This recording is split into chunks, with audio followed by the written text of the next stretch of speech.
интервју на Република разговараме со пратеникот Љупчо Пренџов. Македонија го живее можеби најголемиот скандал, а тоа е случајот со клиниката за онкологија. Господин Пренџов, добре дојдовте во студиото на Република. Добро најдов. Така, дали случајот со клиниката за онкологија е најголемиот скандал во последно време? Видете, тоа е многу трагичен случај, монструозен случај.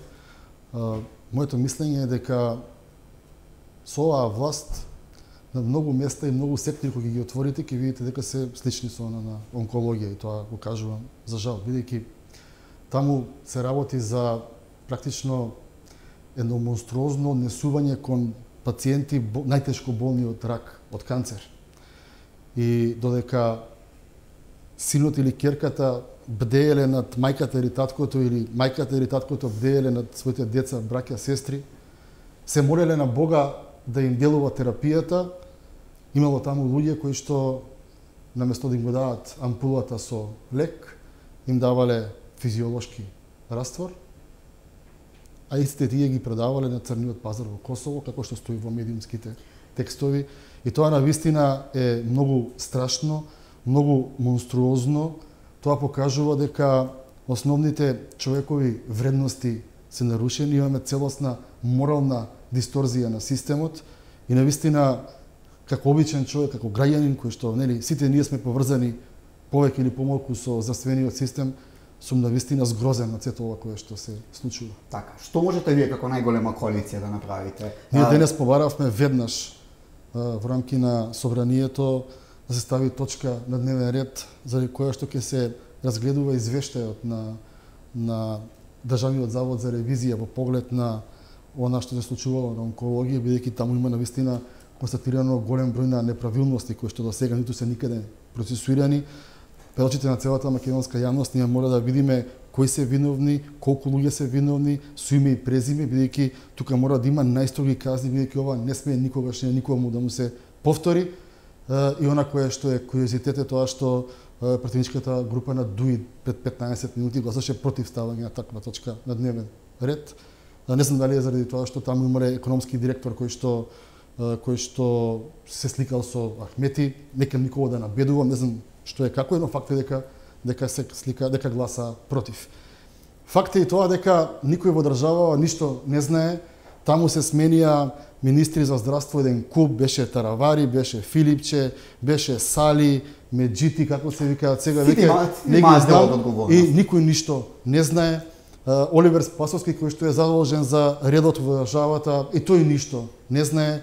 Премиерот кој што секојдневно добива брифинзи безбедностни, и тој ништо не знае, и се поставува прашањето добро која води оваа држава и каде оваа држава оди.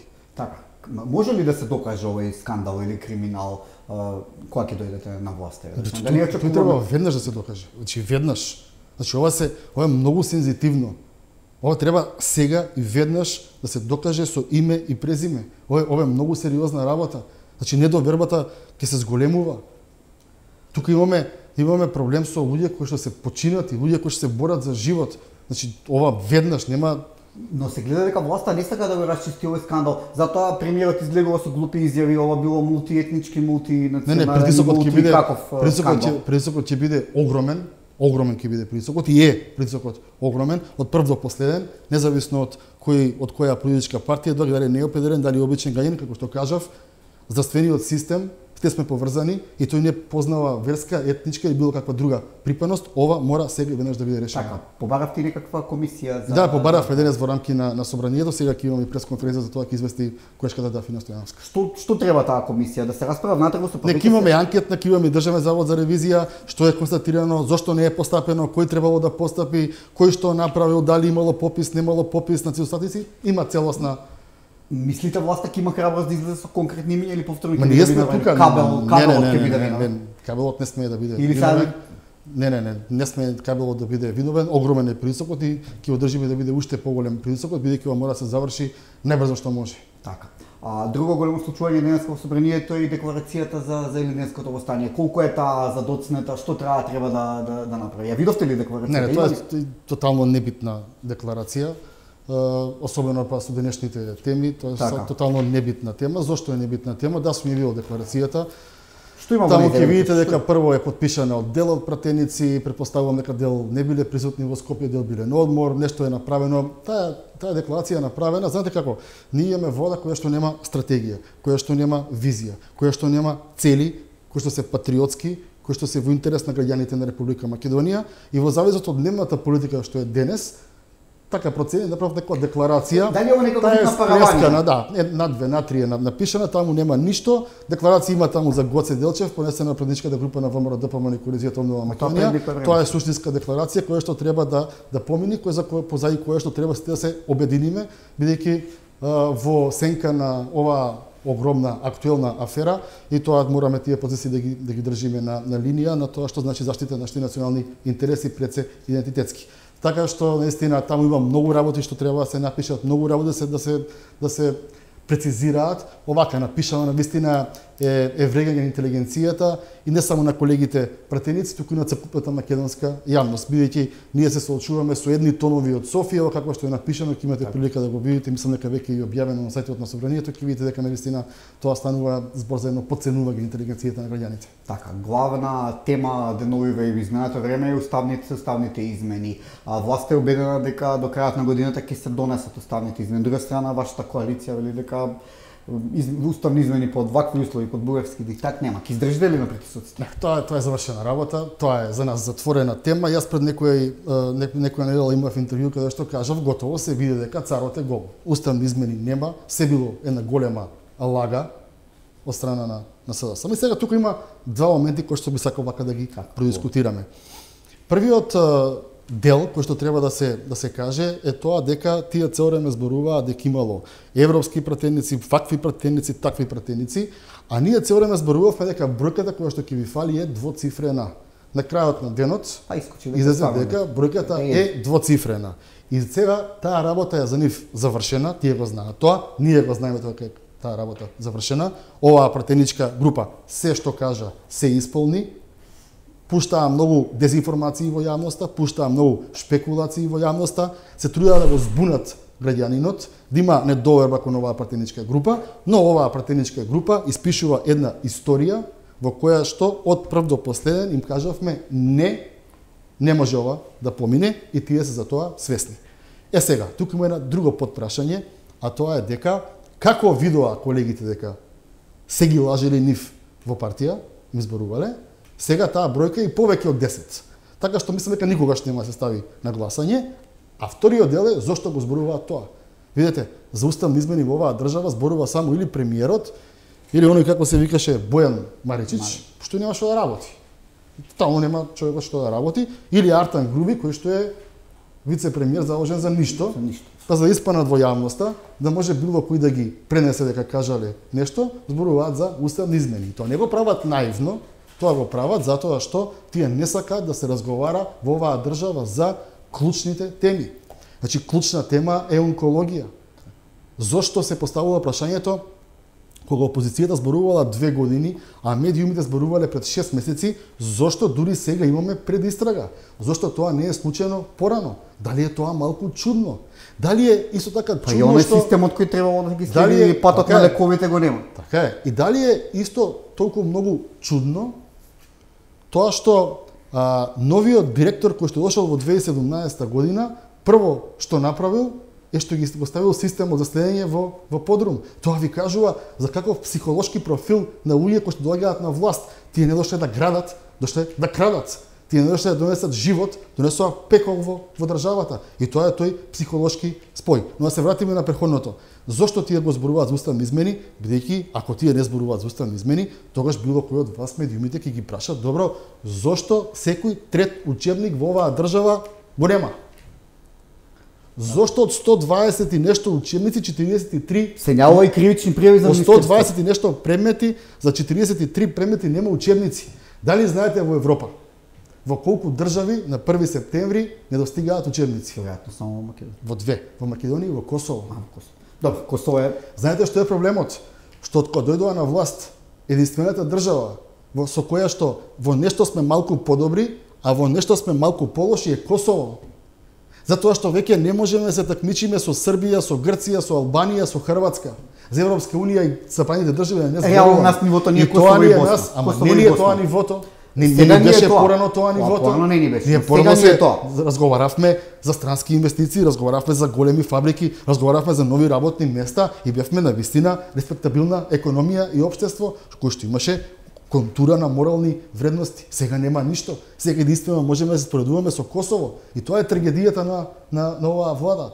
И затоа они зборуваат цело време, ајде сега ќе зборуваме, јас очекувам до декември уставни, јас очекувам до февруари уставни, ништо тие не очекуваат. Веќе и нивните нема да им гласаат, бидејќи што кажав, се виде, царот е гол. Уставни измени нема. Оваа пратеничка група дише како едно, е хомогена и сега е кај нив проблемот, бидејќи препоставувам дека голем дел од колегите од СДСМ им кажале, ако има гласање, ние нема да ви гласаме. Така, тогаш им еден од партијата пензионери не им дојде, сега најавува и не им дојде, ама не можел не е вистина, бидејќи тој седи во мојот ред, не е копче, туку е тач скрин и доколку има било какви проблеми околу тач скринот, се слуша кога некој вели јас не можам да гласам. Ништо не се слушна, бидејќи човекот седи на 5 метри од мене, така што ќе видевме. Едноставно не гласам.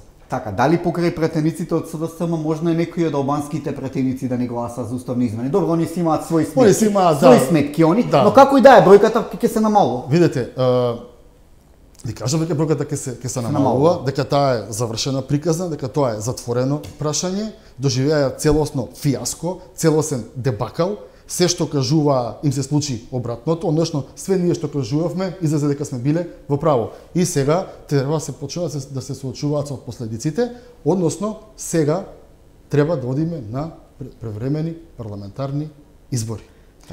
Не може Македонија повеќе да поднесе ваква неспособна и криминогена влада. Едноставно гледате што ни се случува во секој сектор. Отворете економија, сме држава шампион по инфлација. Отворете задолжување, сме најзадолжена држава.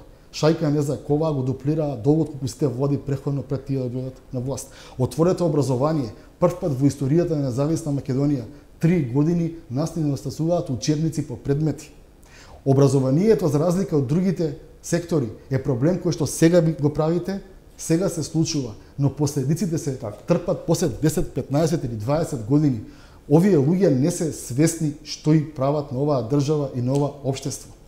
И затоа јас апелирам до оние 62 во наводници задоволни кои што ги држат овие од декаде денска на власт, час поскоро се свестат, бидејќи тие се подеднакво одговорни за тоа што се случува на Македонија.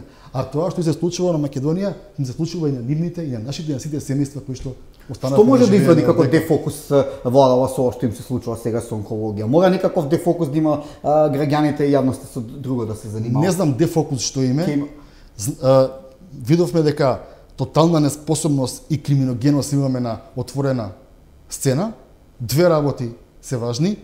Веднаш молњевито да се извадат со име, презиме во објективна истрага сите оние кои што го направиле, да бидат казнети согласно закон, и второ, веднаш распуштање на собранието, превремени парламентарни избори, за да ставиме крај на ова што се случува на државата. Така, кога сме кај изборите, се најавуваат или се спекулира со термини ова касна есен или зима да има избори? Ќе издржи ли оваа власт до крај, до јуни? Кога е или мора да...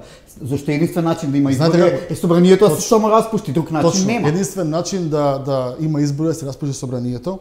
Ние моментално го живееме практично кажано дефектот на демократијата, каде што вие може да имате 1,5 милиони незадоволни граѓани од владата, но доколку имате 61 пратени кои што се задоволни од владата, тогаш тие може да го тераат тоа до крај. И тоа е единствениот начин за предизвикување на избори. Од друга страна гледате дека се работи за луѓе кои што се спремни сопствената партија да им има наредни избори под 20 пратеници, што ќе биде практично вовед во една пасок во македонски услови на СДСМ. Тие се спремни државата да назадува на секое поле, да биде држава за подсмев, само за неколку месеци повеќе да уживаат во благодетите на власта, во фотелите, во тендерите, во бизнисите, во моќта и во влијанието кое што го остваруваат на секој чекор. И тоа е вака, за жал, реалноста во Македонија. Ние како опозиција сме во контакт со граѓаните континуирано, секој викенд имаме посета на населени места, разговараме со граѓаните, ги знаеме потребите на граѓаните, имаме начини како тоа да го подобриме. Имаме начини, тоа ќе го предложиме, се разбира, како програма, имаме начини како од оваа скоро целосно руинирана држава, за кратко време да Македонија да направиме да биде пристојно место за живеење. Така, анкетите покажуваат двојна или речиси повеќе од двојна предност. Видите, анкетите се практично еден своевиден притисок кој што треба да го чувствуваат оние кои што практично ја узурпираа владата. Тоа се еден вид на притисок во кој што анкетите ти кажуваат: вие како раководство на политичка партија со оваа политика лани сте имале 28 пратеници, годинава ќе имате 18 пратеници. Ако има избори на пролет, можеби ќе паднете и повеќе. И сега, кога тој е спремен целата партија и држава да се жртвуваат за нивните кариери, тогаш имаме состојба во која што е непоимлива за едно демократско општество. Така, овие резултати на анкетите покажуваат дека ВМРО е блиску до 61 пратеник, можеби не 61, но сепак ќе ви треба, ако немате 60, ќе ви треба коалициски партнер. Јас сум убеден од она што го гледам на терен, од она што го слушам и кое што го разговарам со граѓаните, дека коалицијата на ВМРО ДПМН и обнова на Македонија ќе наредните избори ќе има 61 пратеник. Тоа сум убеден. Така, како стоите со коалиција со албанските партии? Еве, и да имате 6. Ние соработуваме со, видите, и тоа е вака уште една, така меѓу себе СДСМ се лажат по сопствените штабови, дека не се секирајте, ние со 15 пратеници ќе направиме влада, бидејќи вака така, не е вистина тоа. Граѓаните даваат поддршката, таа ќе биде доминантно дадена на ВМРО ДПМН и коалицијата за обнова на Македонија и верувајте дека тогаш ќе разговараме согласно програмските определби, согласно идеолошките заложби и согласно интересите исклучиво на Македонија и народот кој што живее во Македонија, со кого ќе се прави понатамошната коалиција и никој да нема сомнеш во тоа дека можеби нешто ќе се случи во меѓувреме. Едноставно давеникот се фаќа за сламка, а СДСМ се фаќа со разни шпекулации со цел и она малку бројно членство кое што им остана да доаѓа во штабовите, да може да го народски кажано вртка тука со некакви си паушални муавати, па впрочем, еве вака ги лажеа и уназад 2 години дека не се секира да се останат измени ќе поминат, сега ќе дојдат тие и тие, во вие ќе попуштат. Тие сите муавици. Знаете што сака народот да го види дуи надвор од власта. Затоа ве прашувам дали имате коалицијски потенцијал со албанска опозиција. Без грижа. Така. Имаме соработка со сите политички партии. Така, знаете какви муавети се врстат меѓу власта, дека ВМРО ќе победи, но ние повторно ќе направиме.